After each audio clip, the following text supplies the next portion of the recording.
Okay, the period is 100 BC to 300 AD.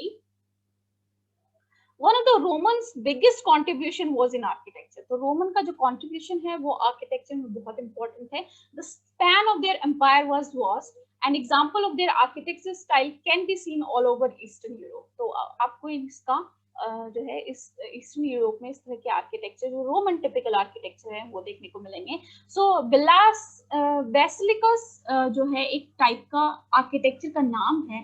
ये क्या होता था, लार्ज रेक्टेंगुलर फॉर्म में होता था बिल्डिंग और hold large number of peoples. तो पीपल गैदरिंग के लिए ये एक तरह से कॉमन हॉल बोल लीजिए ये बनाया जाता था. It was often used as a public forum and meeting place.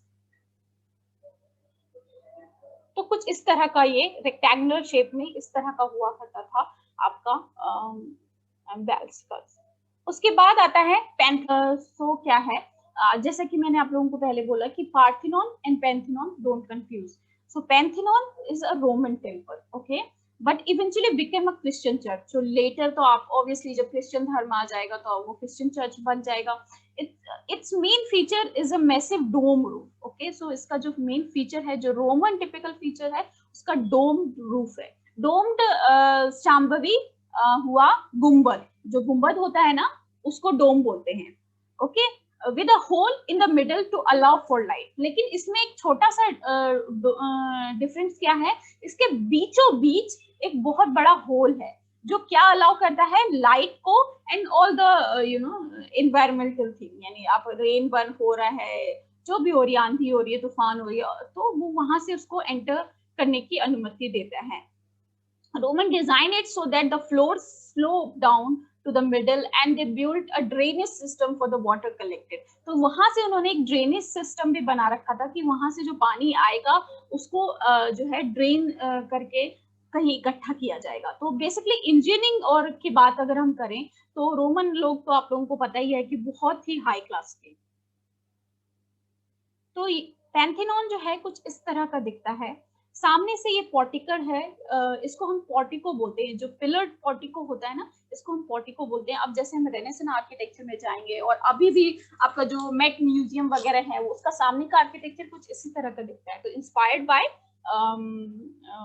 Roman architecture और ग्रीक आर्किटेक्चर. ओके, सो ये पेंडिमेंट इसको बोलते हैं, ट्रायंगुलर पेंडिमेंट, जो कि ग्रीक के पैंथेनॉन में पार्थेनॉन में मिसिंग है. ओके, सो यहाँ पे आपको अच्छे फॉर्म में दिखता है. तो सेम ऐसा ही आपको पेंडिमेंट वहां भी था. ओके, राजश्री आप मुझे बता सकती हैं कि ये कौन सा कॉलम इन्होंने यहाँ पे यूज किया है?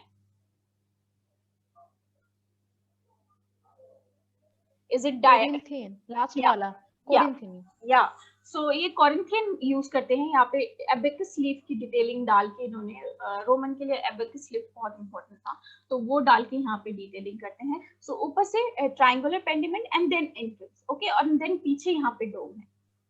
इसका इंटीरियर कुछ इस कोरिंथियन में तो फ्लोरल मोटिव्स ज्यादातर होते थे ना, फ्लोरल मोटिव्स या डिजाइन्स. हाँ, फ्लोरल मोटिव्स होते थे, लेकिन अभी प्रेजेंट क्या है, अगर आप कोरिंथियन में छूट दे रखी है कि आप कुछ भी ऐड कर सकते हो, बस वो फ्लूटेड आपका कॉलम होना चाहिए और कोरिंथियन में अपने हिसाब से आप ऐड करो तो वो कोरिंथियन ही कहलाएगा. यानी वो कहते हैं ना कि एक्सटेंशन आप करते जाओ और उसमें आर्टिस्टिक डेवलपमेंट करते जाओ, लेकिन फ्लोरल मोटिव्स ही होते थे. And abacus leaf is important. So this is the interior thing. Okay, so interior है ये कुछ इस तरह का. और ये वो होल है डोम का जहां से आपका लाइट एंटर होता है. Okay, so it's look like this. And then the important architecture is Colosseum. Ma'am क्या एक सवाल पूछ सकती हूँ? हाँ पूछो. मैम वो होल जो है ऊपर में उसका रीजन क्या है? It's a part of architecture या पर्टिकुलरली कोई रीजन है वहां पे होल रखने का? See, Roman have their own gods. We know that. Okay, so they believe that कि जो रोमन गॉड्स हैं वो जो है नेचर में घुले मिले हैं.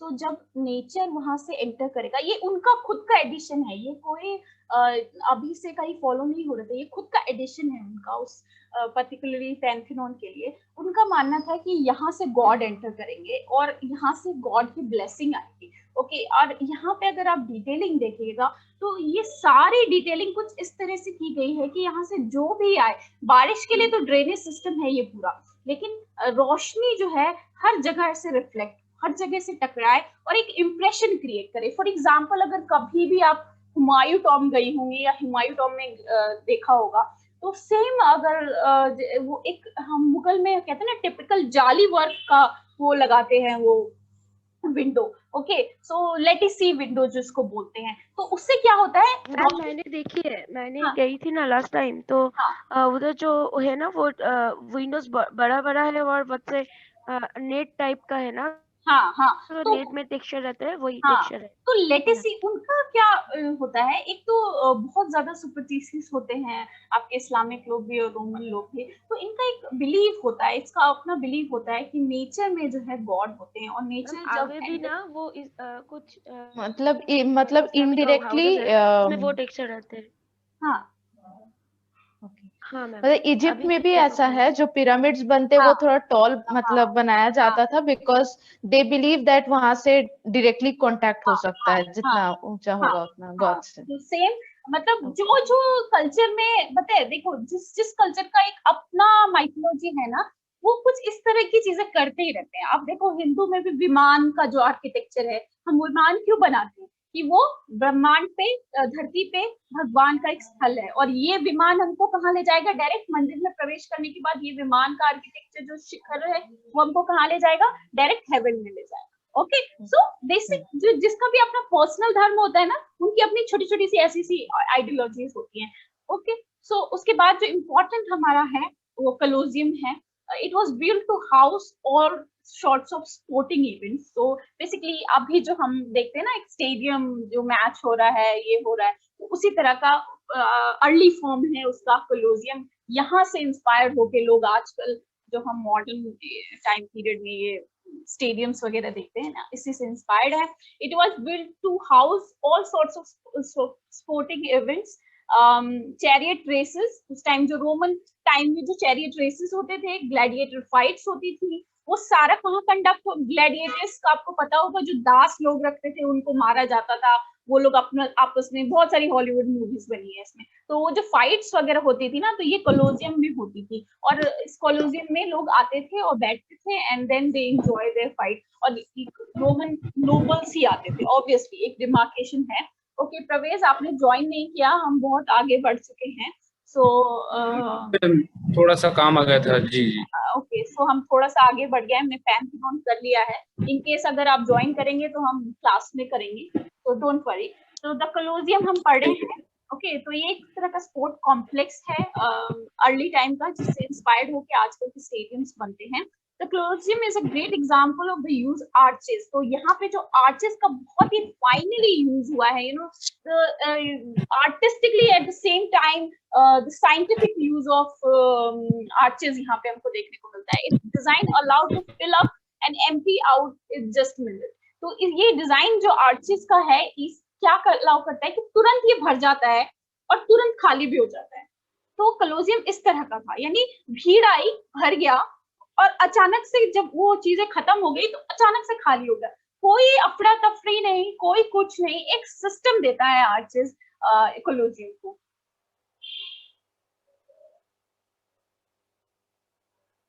तो ये कुछ इस तरह का आपका, अब तो ये थोड़ा सा खराब हो गया है, लेकिन कुछ इस तरह का बाहर से दिखता है, गोल सा स्टेडियम सा है। तो कुछ ये पिक्चर मुझे मिली है।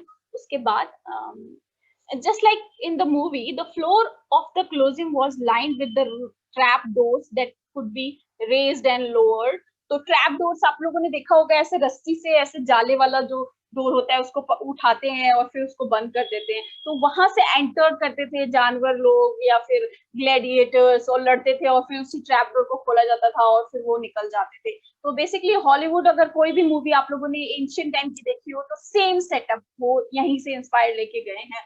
However, the movies come shy of the real slaughter that took place. On some occasion, as many as 5,000 pairs of gladiators and 11,000 elements were killed in the event. So this is too cruel, but it's a culture, you know. You can't judge it like it's too cruel. But क्या करते थे वो लोग, 5,000 से भी उनके जोड़े जो होते हैं, पेयर्स से भी ज्यादा ग्लैडिएटर्स यानी दासों को लड़वाते थे, उनको मार देते थे, और 11,000 से भी ज्यादा एनिमल्स वहां पे लड़ते थे, एंड वो भी उस इवेंट में किल होते थे। तो ये आपकी चीजें वहां पे होती थी। तो कुछ इस तरह का ये अंदर से दिखता है। ओके, सो ये चारों तरफ से है और ये कुछ इस तरह का दिखता है अंदर से, ये स्टेडियम।